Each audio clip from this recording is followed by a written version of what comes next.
Hey, this is LGBTQ&A. I'm Jeffrey Masters, and this is a show where we get to know different members of the LGBTQ community. Today I'm talking to Laith Ashley. Laith is a model, a singer, an activist, and more. Stay tuned.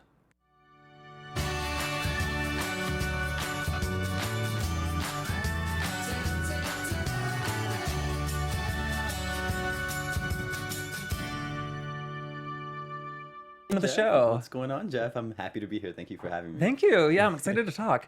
So you've said that you never set out to be a model. What did you No, think you'd be doing at this point? I'd be a therapist, a licensed Really? therapist. Yeah. I mean, I've always wanted to be an entertainer since I was a little kid. Always wanted to dance and sing, and be the center of attention, be on stage, and have everyone applaud at my greatness. Now, but I never thought that it would actually happen. Like my dad would see me perform at home or like imitate Michael Jackson, for example, or any of my favorite artists when I was a young kid, and he was like, "Wow, she then was really good." And yeah, as I got older, you had your parents put you in, you're on a certain path, and it was school and sports, and obviously dealing with gender identity was something that was part of my growing up, and I kind of I wanted to push that to the back burner, and I didn't think that I would ever be who I wanted to be because I wasn't my actualized self. And I think I knew that very early on, so I focused on sports, even though sports when you're growing up and you're in school, sports they're gendered. If you're assigned female at birth, you're playing girls basketball or whatever. But that was the way that I was able to escape anything like dating. I didn't think about that until like my senior year in high school. The end of my senior year in high school, I didn't want to focus on that. There was a lot of stigma and a lot of like young people saying it was. I think I came out in 2006, 2007, and it was things were starting to change, but it still wasn't like as accepted as it is now. And obviously, there's still a lot of work that needs to be done. But I didn't want to. I wasn't ready to come out. I didn't even know what it meant. And growing up with a Christian family, it was something that was bad. You didn't do that. So I was like, okay, I'm just gonna play sports and do good in school and make my parents happy. Wait, that's really funny that you want it to be a therapist, which more or less helps people become comfortable with who they really Yeah. are while trying to escape who you really Yeah, are. I was trying to ignore it as much as possible. But I knew what I was. I knew who I was. But part of me, because of my upbringing, was very hopeful that something would change. I was like, okay, if I am a good person and my mom says that I should repent and God is gonna change me and I'm gonna be great and I'm gonna be a good holy person, because that's what I was, a people pleaser, and I wanted to, not just a people pleaser, but especially with my parents.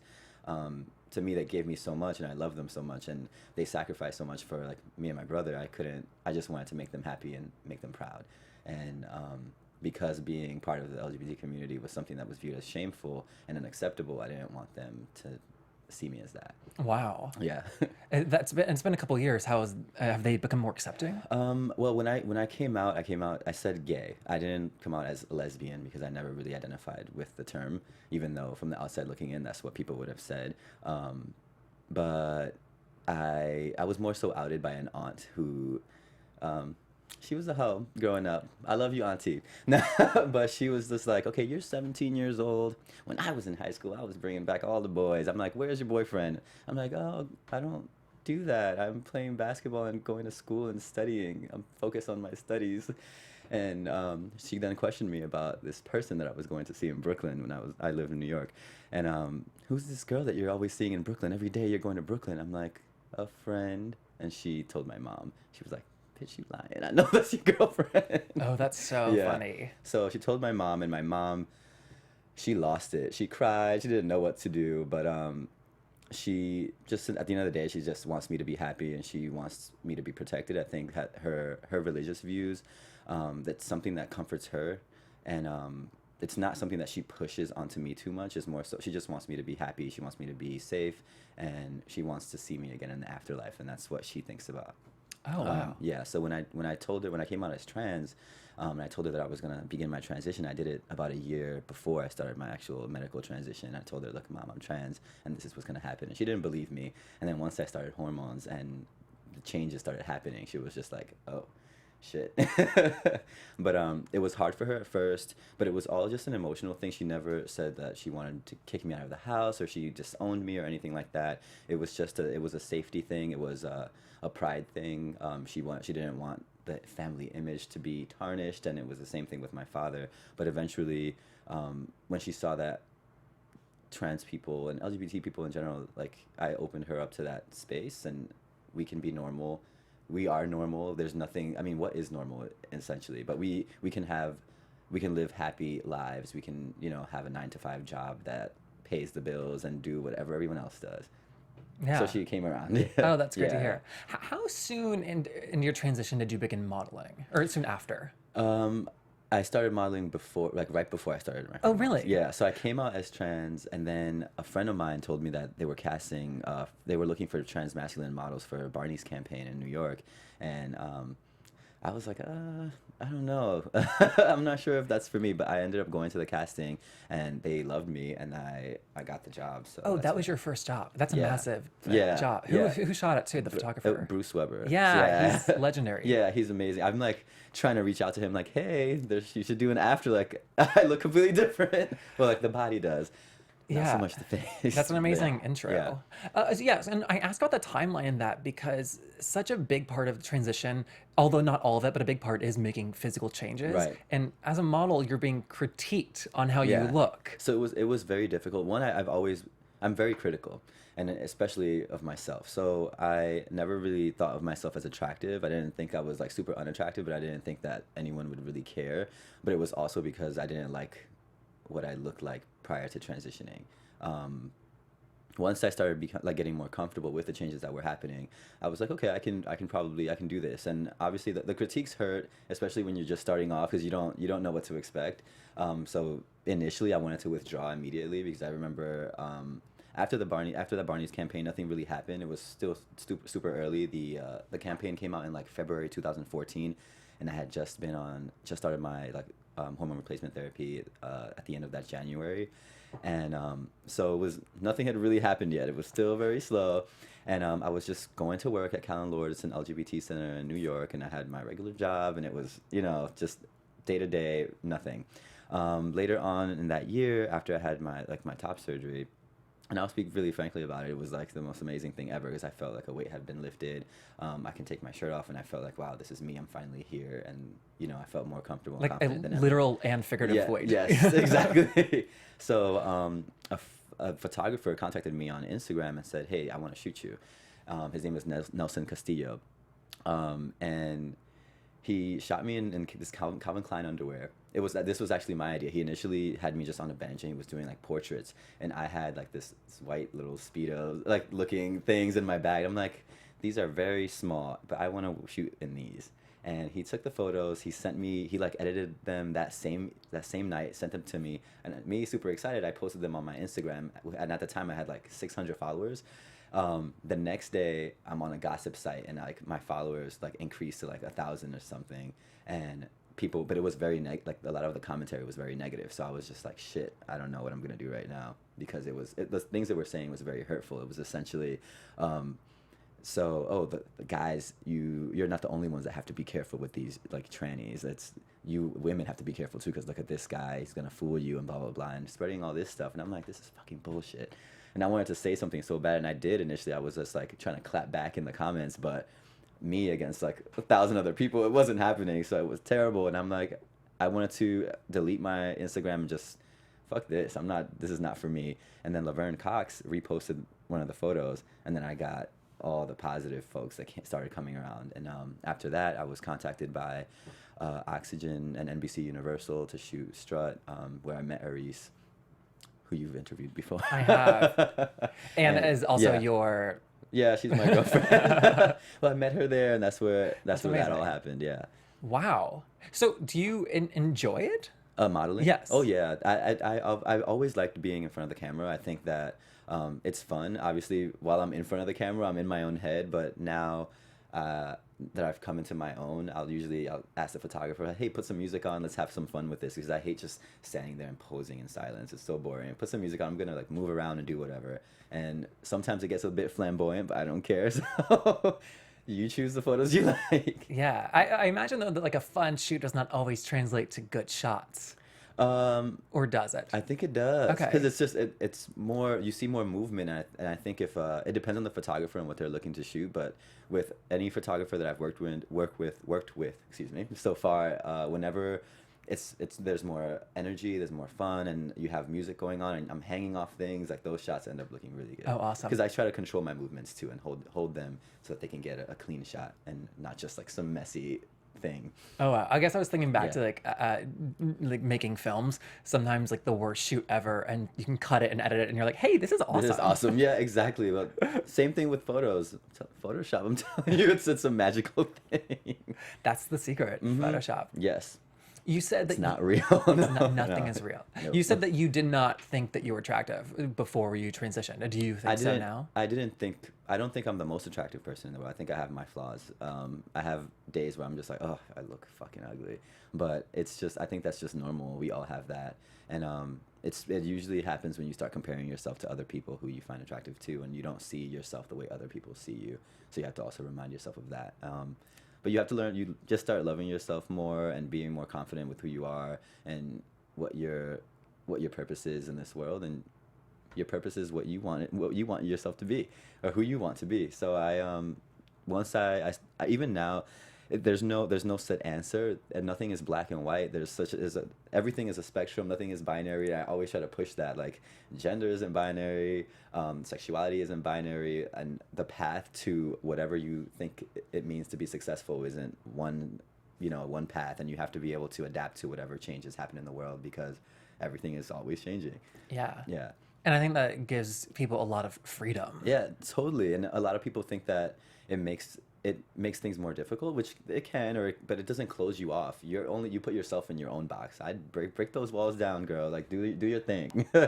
I think too, with like men for generations and forever have questioned like, what does it mean to be a man? Yeah. And what is manhood? And now that we know that gender is a spectrum, now Yeah. we know that it's immutable, that complicates the answer. And I think that's a really amazing thing. Yeah, I think it's definitely amazing, and I think we are in a special place as being in the LGBTQ community to explore that and question that. But I think a lot of like cisgender heterosexual men are still in that box that masculinity means like, oh, macho, and you're suppressing femininity. And I always say this, like, the world really hates femininity and women. So whether it's a cisgender woman, a transgender woman especially, or a effeminate man, it's viewed as inferior, and I've always wondered why. And I think it's what men are taught. Men are taught, you can't cry, you need to be the provider, you need to be this and that. And I'm like, masculinity and femininity are not these two ideas that are diabolically opposed. They work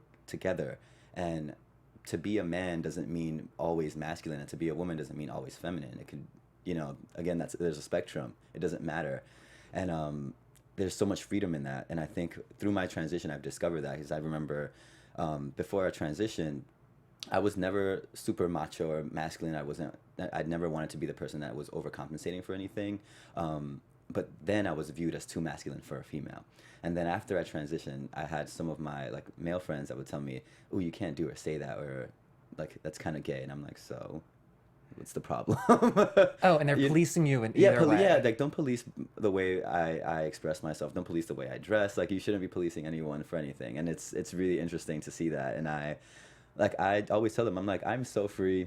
You need to come out that box, child, because you need to chill. Yeah, I think it's nice to hear Yeah. about the masculine and feminine sides. Am I reading into things? But I feel like Laith Ashley, like, are you honoring that side of you, keeping Ashley in your Ashley? name? Well, honestly, I wanted to keep Ashley as my name, but I transitioned in everyone's face. So everyone would always ask me when I was working at an LGBT center where a lot of people were transitioning. A lot of the patients would come in and that knew me and would see me all the time, and they would ask me, "So when you're gonna change your name?" Like, I don't need to change my name. Ashley is a unisex name. It was a boy's name first. Like, what's wrong with you people? But it was such a constant thing, and I decided to change it, or to add Laith, because One, I like the name and I like the meaning of it. It's an Arabic name and it means the young lion, and I thought it suited me. And also, I was sick of people asking me whether or not I was changing my name, and it was something that people continued to question. And when I would say my name was Ashley, and people knew that I was transgender, they would it's almost like they denounced my manhood. Like, oh, you're not really a man, no matter what I look like. So okay, I'm just like, I'm gonna change my name. I'll keep Ashley because one, I like the name. It's the name that my parents gave me, and I actually like it for a guy. And I decided it's still part of me. It's part of who I am. So I kept it. I love that. Yeah. And also, like, before you transitioned, you were still the same person. Yeah, exactly. I'm not. Nothing has really changed. I'm still. I think the only thing the things that have changed. It's more so my growth. I've grown as a person. I'm able to view things in a totally different way than before, and I think that's what we should be doing. We should be growing. Whatever you thought yesterday, it doesn't necessarily have to mean have to be what you think today. Everyone is. For example, if you have an opinion on something, or if you're a straight person that has an opinion about, gay people or trans people, and you said something awful yesterday, and today you're like, I changed my mind. I think that was wrong what I said. You're allowed to change your mind. We are always changing. Our experiences kind of dictate where things go. And I think that a lot of times when we have these kind of discussions, it's very difficult to have like those roundtable discussions where you're trying to convince other people that who you are is okay, and they're not going to believe anything different than what they experience. So the only way that will change is when you have a one-on-one conversation with someone that's different, or if they are personally affected by something. Yeah. Kind of like McCain. He likes drama. No, but I think, well, as with with healthcare, as soon as he has an illness and he sees like, oh shit, we need healthcare. So now he's gonna vote for it. I think that's something that he's personally experiencing, and it changed the way that his own thought process in certain things. Yeah. Yeah. I just think that people are debating the existence of trans people when you're like, I'm here and I'm existing. Yeah. This is the fact. Whereas so that makes the conversation, you can't actually have a conversation about that. Yeah. It's more whereas so I wouldn't say it's like a debating an existence thing. It's more so debating whether we deserve space, or how much space we deserve to take up. And people, I think historically speaking, trans people have been pushed to the side, where trans men, people didn't know we existed at all, and then trans women, they were just the gutter. And it's very sad, and it's obvious that it hasn't changed much, because it's still hard for trans women, especially for trans women of color, to get jobs, even if they're super qualified for it. So they're forced into things like sex work, and then they're stigmatized, and then everyone thinks, oh, all trans women this is who they are and this is what they do, and they don't realize that it's a survival thing, because they are not allowed anywhere else. So this is something that you also learn through experience and through talking to people, and it's something that does need to change, because everyone deserves a chance to exist. If we're born, so we deserve a chance to exist at an equal level as everyone else, and to pursue happiness, and to if whatever job you want to do, like you should be able to do that, and it shouldn't matter whether you're black, white, cis, trans. It's whether you're qualified. Yeah, and every time we think that we're making a baby step of a stride, we get knocked down. Last week, we're recording this the week after the trans ban, which is not actually a ban, was announced for the military. Yeah. It's just Trump's an idiot. Like, I'm just gonna say that. Like, who voted for this man? Like, I don't understand. And it's really funny, because when he was running, I remember my brother and I were having a conversation about it, and I was just like, this motherfucker's gonna win. Am I allowed to curse? Yeah. He was, okay, good. Because I'm like, this motherfucker is gonna win. He's gonna win because people are fucking stupid. America's fucking stupid. And he did. And now he's doing all this crazy shit, and I don't get it. And but I think there's a balance, and it's balancing itself out. And he said these things, and I feel like he said that to make sure that he had the vote of the conservative right. But he can't just change things like that. There are checks and balances that exist. So unfortunately, they do exist, because there's so many. I know personally a trans man that served in the military. His name is Shane Ortega, and he told me a lot of things, and he fought alongside his brothers and sisters, and it wasn't there, nothing on the battlefield. You're all the same. You're just serving your country, and if that's what you choose to do, because I don't want to serve the country, I don't want to go to war. That's something I don't want to do. So if you want to do it, go for it. Why are you stopping people that want to serve the country from serving? Yeah, You know? we had Shane on last week to talk about the ban. It's Yeah. crazy. I think that what scares me the most is that it's so explicit, the hatred towards trans people. Whereas in the past, we've not taken care of trans people and we've not talked about that, though. But for him to come out and attack these groups, and they took the trans protections away from kids in schools, it's so explicit, which is kind of the scary part for me. It's I think trans people are among the most marginalized groups of people in society, and I think it's very easy for someone who has all this power to just say, who gives a fuck about these people? They're not going to do anything. There's not enough of them, and that's why we need allies to speak on our behalf as well. Obviously, if you have a platform, we have to use that platform, use our voices, but we need people like our woke allies on the other side to also say something and defend us, because it can't just be us. I agree. Yeah. I want to go back to something you said, which was that trans men are invisible, more or less, compared to trans women. Right. Because when we say transgender, we think about Laverne and Janet and Caitlin. Right. And I could name 10 more men who are trans, but they stay under the radar. Why do you think that is? I think it's because it has to do with policing and the policing of bodies. So with men's bodies aren't policed. Trans cis, usually if you're a masculine presenting person, you can walk around and no one's going to bother you. When you're a feminine presenting person, you're at the male gaze is something that's always there. So if you are visibly trans as a trans woman, and you're a trans woman, you're in danger, because men, either they're attracted to you and they don't understand why they're attracted to you, or they don't want to. They're afraid that would make them gay because you were assigned male at birth, or they have all these ideas, and it's all internal, and it has nothing to do with the other individual at all.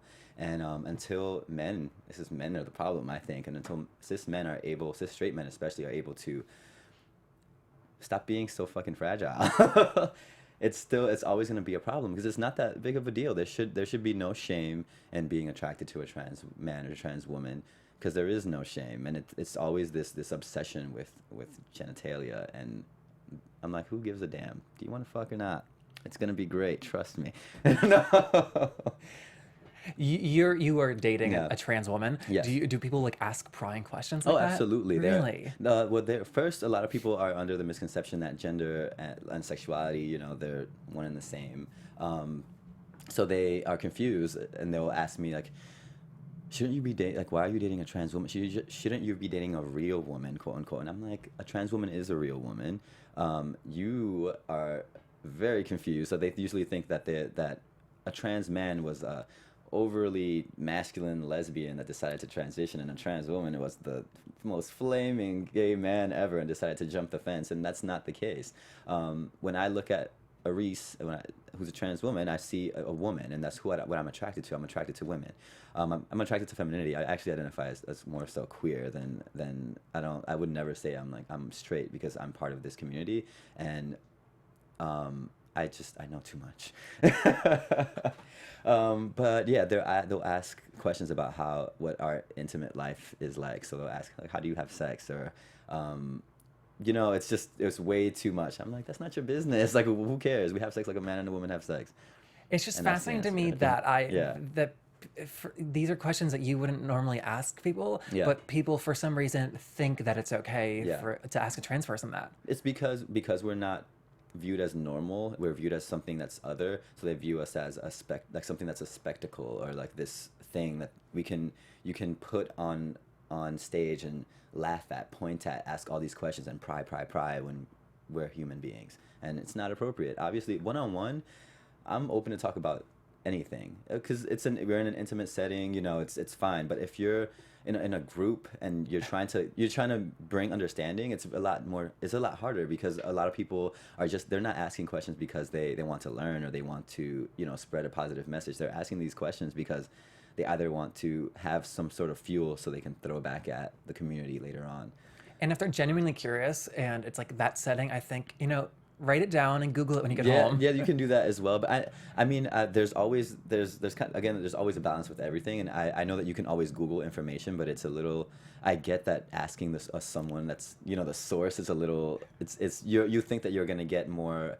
I'm like losing my train of thought here. Your answers are gonna be more genuine. And I always tell people, you can Google things and you're gonna get, the basic 101 information. But if you ask me a question and I answer it, I can give you a generalized answer, and I can give you an answer from my experience. But you can't use the answer that's based on my experience to make a generalization about all trans people, because we're all unique. Every individual is unique. Every person's transition is unique. What their wants and needs through their transition, whether they can or cannot medically transition, like there's so many factors that go into it. So it's not, the answer isn't always the same.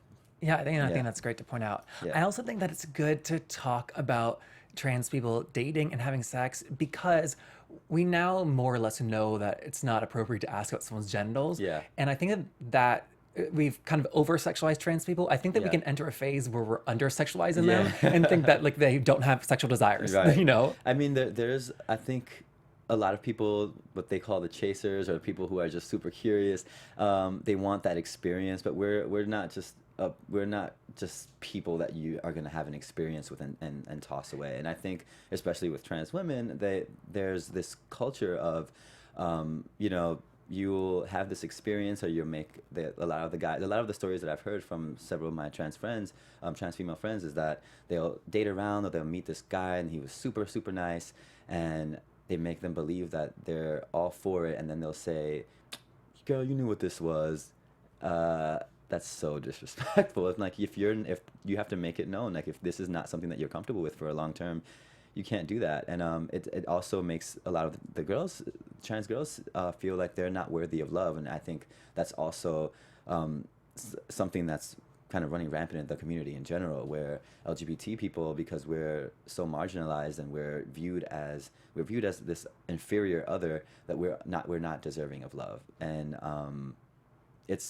it's almost like all relationships become like transactional, and it's sad, and it shouldn't be that, because you can have a fun relationship. You can have a relationship where if you just want to have fun, that's fine. But if you want something deeper, something more meaningful, it can happen, and it does exist, and there's nothing wrong with that. Yeah.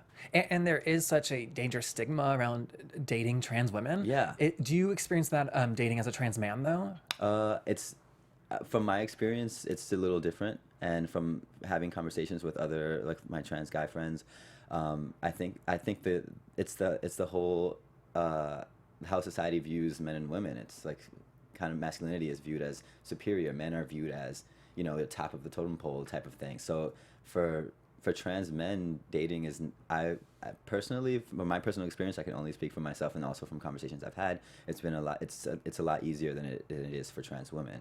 I haven't experienced a lot of I can't even imagine. I don't even want to go there. I'm like thinking about all the stories that I've heard. I just meet someone. If they like me, they do. If they don't, they don't. But I've only had a couple encounters where an ex has told me, like, look, I don't know if I can tell my parents about you, or I can't introduce you. Like, it usually comes to that, but it happens early on. It's not like a 8-month relationship, and then they say, yeah, this isn't for me, and I'm like, I invested all this time. It usually happens pretty early on, and and it's something that I feel like can happen in any relationship, whether you're with a trans or cis person. But it never got nasty. I felt safe, if that makes more sense. I feel like for trans women, they don't feel there's always a chance that this individual that they're with, who they trust, something will happen. A friend finds out, if they're keeping this a secret, and then they'll say, oh, she tricked me, or like it wasn't a mutual thing, or something happens where there's a disagreement, and now her life is threatened. And I don't think that really happens to trans men on that scale. I'm not saying that doesn't happen at all, but in my experience with the conversations that I've had, I haven't really heard much of that. Yeah, there's just like a less chance usually of it becoming violent. Right. Wow. I think an example of sexism that I see in terms of modeling Yeah. is for a female model, you assume that they're dumb and this is the only thing they can do. Oh, yeah. But as a male model, I'm like, oh, they do 1,000 things. You Yeah. know, they're a businessman, they're a singer as Yeah. well. And you expect them Right. to have But intelligence. yeah, I don't know. Really? I think that it's the expectation is that whether if you're a model, period, you're not the brightest thing. You're just a pretty face and you're gonna take some pictures. That's great.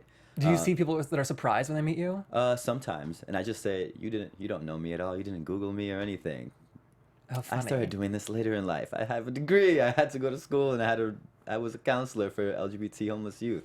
So I was a professional, and I'm not saying that to be like I'm boasting about it, but I'm not like most models are not stupid people, and it's not necessarily because of schooling. It's because of the experiences that you go through in the business. Everyone knows, well, not everyone knows, but if you are in the business, you know it can get really dirty, and you need to figure out how to navigate it, and how to deal with people, and learning simple like social skills, and a lot of people don't have that. Are you saying simple like conversation people skills or skills that apply directly to being on set? A little bit of both. So conversation, like keeping a conversation with someone, being able to engage different people, different personality types, and then also being able to weed out the bad people that are just trying to use you. Gotcha. Yeah, Did you ever watch America's Next Top Model?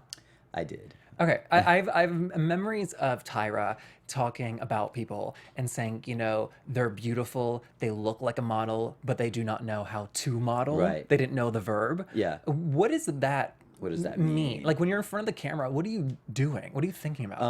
I'm thinking about where the light is coming from. You're thinking about what you look like and what the shot is. Sometimes I like when there's a mirror behind the photographer so I can see what I'm doing, but you kind of have to practice at home so you know what angle is good and what angle is not. So I've seen people think that modeling is easy, and I've seen people try, and it's not as easy as it looks, because a lot of people will start doing these really weird poses and it looks awful in front of the camera. So it's not really, it's a job like any other. You learn the skill and you perfect it, and you keep, if that's what you like doing, you keep doing it. But it's definitely, you can have a look, but you need to work on the craft.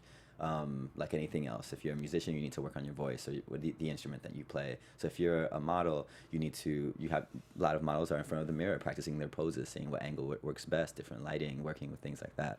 So when you're holding your face, let's say in a pose, are you like physically like thinking like pull like my eyes back a bit and like holding your face something, or are you thinking about something to like get that look? It depends on what they're asking for. So if I'm doing like an editorial, it's usually like more serious and sexy. So you do the smoldering eye thing, you kind of clench your jaw so it looks more masculine, and you pull your brows forward so it looks manly and macho, because that's what they're looking for.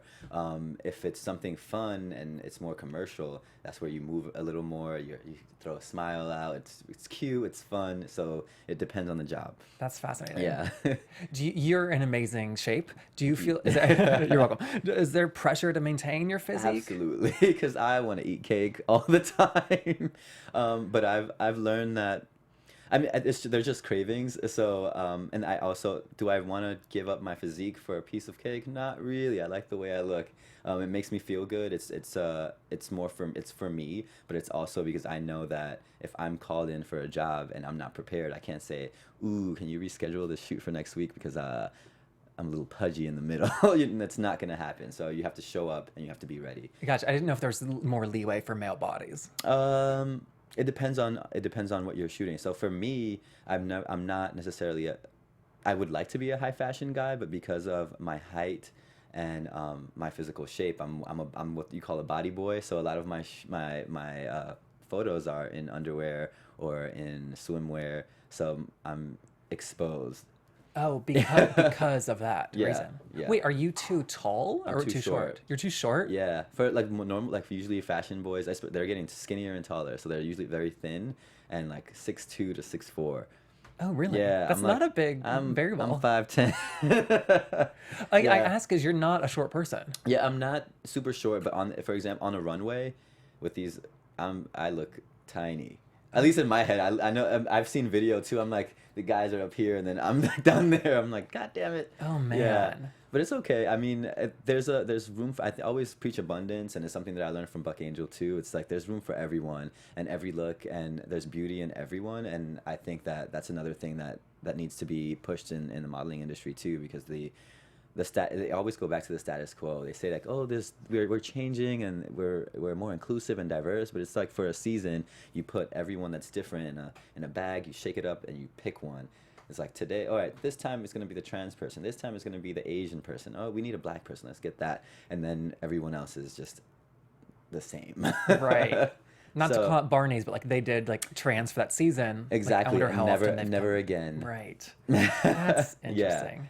never again. So, and it was a show. They put the photos up, and like the video that Bruce did in the store in New York, and it was there for I don't know, a few weeks, and then I went back to see if it was still there one day, and it was gone. Where'd I Yeah, go? yeah. I'm like, where is it? Oh my damn, God. it's gone. It's mostly everything. It can be gone in a blink of an eye. So you have to always keep working, and always keep pushing, keep yourself visible and available. That's this industry. It's a thinking of it as a purely visual industry. Yeah. You are open about being trans, but you're not visibly trans. Yeah. Let's say. Is that okay to say? Is that Yeah, okay. that makes perfect sense. Perfect. Actually, Okay, yeah. great. You're not visibly trans, but you're open about being trans. Right. So even though you don't present as trans, Yeah. does it still affect your career that you know of? I'm not 100% sure. I think that it probably affected my career in a positive way, just because it's a hot topic these days. But I think it's my responsibility to be visible, despite not being visibly trans, because people don't know. Again, people don't think people think trans, they think of trans women, or they think of a dude in a dress. Like, it's very disrespectful, but this is what people's minds go to. Like, I was on a flight I was going to a Pride event in Seattle, and a gentleman was sitting next to me, and he's like, yeah, I'm going to go for a business trip. Like, what are you doing? And I'm sitting next to Reese, and she went to the bathroom, and I disclosed right away. I'm like, I'm a trans guy. I'm going to a Pride event. And he was like, oh, okay. I'm like, what do you do? And I explained. I told him that I was a model. I do some like I don't know. I always have trouble about calling myself an activist, because I don't know. I think I advocate, but I don't know if I'm an advocate. But an advocate. I think that being as Yeah. visible as you are in the world as an out trans person, Yeah. that is activism. Activism in its own Yeah, right. I guess representation. you're right, yes, but I needed to. I knew that I had a sense he probably never met a trans person before. Probably never encountered a trans man or heard of it. So I disclosed, and he was very open. And whatever thoughts or ideas he had prior to, I probably made a difference. So I always make sure I always make sure that I out myself if how do I say this? Like, I out myself if I feel safe to do so, and if I think it's going to be beneficial for both parties. Yeah. Yeah. I think that's activism. Yeah. It starts on that one-to-one Mhm. level. Exactly, and it's also because trans men in general tend to be less visibly trans. So we have to out ourselves if we are comfortable doing so. I know a lot of trans men want to live stealth, and the reason that even exists is because of fear of losing one's job, or fear that someone's gonna, say something about you, think something about you, try to hurt you, be violent towards you. I have a friend that's a barber in Florida. And when I went to the barbershop, I had no idea. He pulled me aside and outed himself to me. And he was just like, please don't tell anyone though, because it's a barbershop is like a very masculine space, and they say all these very outlandish things in front of other men, and there's this culture of that all this really nasty stuff is okay. And so he hears it, and he's afraid to tell anyone, because he's afraid of how they're going to view him, or he's afraid that they're not going to view him as like a real man anymore and take away from his masculinity in some form. So a lot of guys stay stealth for that reason. Yeah. Yeah. I think that's why I think it's so important to quote unquote out Yeah, yourself. yeah. As much as possible. Yeah, I mean, for me, I would say, just because I'm comfortable, and I'm confident, and I'm not afraid that anyone's gonna do anything to me, I'm like, if you do want to do something, fine, try it, whatever. Yeah. No, but I'm. It's more so because I feel like because of the platform that I have that responsibility. But I don't judge or question other people for their choice to be stealth because I'm not walking their shoes, and I understand that it might be necessary in their life at that moment. Yeah, it's probably generally safer for you. Exactly. Yeah. I think that also that's so incredible that this person probably said like, oh, I didn't know he was trans. And then the next time he meets a trans person, he's not going to have to think that. Right. Because it's not going to always going to be like apparent. Right. It's not. Yeah, and that's good to it's hear. not necessarily, it's not apparent. And you see that I'm able to, I'm not this deviant and I'm not this, crazy person out in the street running around fooling people. I'm just on an airplane going to work. Yeah. Yeah. Wow. Do you know the term code switching? Code switching? Code switching? Code switching. No, I'm not familiar. I've mainly only heard it in terms of race. So, like a person of color will act a little bit whiter or speak a little bit, and just to not be to like make people feel more comfortable. Oh, yeah. I do that all the time. Well, I think I think Yeah. about it a lot in terms of being queer and trans. How like around our friends, I'll like queen it up. Yes, but absolutely. around, Around like cis straight people, you have to like bring it back a little bit. Exactly. Yeah. And in like in a boardroom, I'll like lower my voice, and I'm so aware of it, and it drives me nuts. But it's like a safety thing. Yeah, always it's a safety thing, and it's you want to be taken seriously, and it's unfortunate that if you queen out a little bit or you're a little cunty, that you're viewed as not as intelligent or like, oh, you're being too gay or flamboyant, whatever. Yeah. It's like really silly, but I'm like sometimes I want to skip around and be a fairy, but if for example I had an interview in Argentina a couple weeks ago, and I don't know if there are not many trans people represented in that country, although they're very progressive and accepting, but that particular show was all they wanted to know was about my private parts, and I was like, that's very intimate, we can move on from that, I'm not here to discuss it. But I felt like I had to lower my voice, I had to be less flamboyant, I had to be very stern and just cute, because if you're a guy and you're cute, and especially in Latin America, they'll fall in love with you. And if that was the thing, That's why I feel very grateful to live in California. Yeah, I love it here. Yeah, I don't have to like clock how I look and Yeah. dress. I don't know if code switching applies to non-racial experiences, but I'm like so aware of it. Yeah. In almost every day of my life. Yeah, I think it does, because you just explained it. It does apply to it's not just race. I know I definitely did that in college all the times. I went to school in Harlem, so growing up, you speak slang, and you're with your friends, and you speak a little differently, and then you go to college, and I think the percentage of Black and Latino people at my university, I went to Fairfield, was like 5%, so very low. So in my classes, if I wanted to be viewed as someone that was intelligent and able to uphold a conversation, I know I had to change the way I spoke a little bit, and I think it's normal, because you can't say, hey, yo, what's good, man? Like, I think this, and that, you know what I'm saying? Everyone's going to look at you like you're crazy. So it makes sense that you may have to be more articulate, and it's not necessarily giving up or taking away from your culture and who you are and how you grew up. It's just speaking properly. Yeah, I think I'm very tuned to it as well, because I grew up in the South. Yeah. And when you hear a Southern accent, you can just kind of think that they're not as smart. Yeah, and it's very unfortunate. I remember you spoke about America's Next Top Model. I remember there was an episode of one of the models had a very deep accent, and Tyra told her that she needed to work on her accent because it was too much. There was too much of a twang there, and I was like, that makes her though, and she should be able to represent people who are from where she's from. And it sucked that was a thing that needed to be changed for her to look more refined and more. It's all these ideas and these societal pressures to be a certain way. Yeah, because the way we sound, it doesn't actually influence our intelligence either way. It doesn't. But it's funny you mentioned that. I remember when I went to London for the first time, I spoke at a university, and just hearing my reaction to hearing everyone in that their accent, it made them sound more intelligent. I said that to them. I'm like, have you ever been told that by an American, that the way that you speak in your accent makes you sound more intelligent? Like, my assumption is that you all have PhDs in something because you sound so smart. And they were like, no. Well, I mean, of course you're gonna say no, because you all sound you hear the accent, so it's something that you're used to. But from an outsider going to a different country and hearing English spoken the Queen's English spoken. It sounds amazing. I'm like, wow, I want to speak like this. You sound smart. That's so Yeah. funny. Yeah, I Yeah. guess you probably are more tuned to the ear as well since you are a singer. Yeah, and there's that, and it's also the language. If you have an accent and you're from a different country, you're viewed as less intelligent. I know I've encountered that a lot, where like even people in my family whose language why am I stuttering? I'm so terrible at this. I'm sorry. No, you're not. No, but if their English was their second language, and they have a very thick accent, they're viewed as less intelligent because there's a language barrier and they're unable to communicate in a certain way, and that's not necessarily so. Because only because they can't communicate the way that you like in English doesn't mean that they can't communicate at all or that they don't have the knowledge.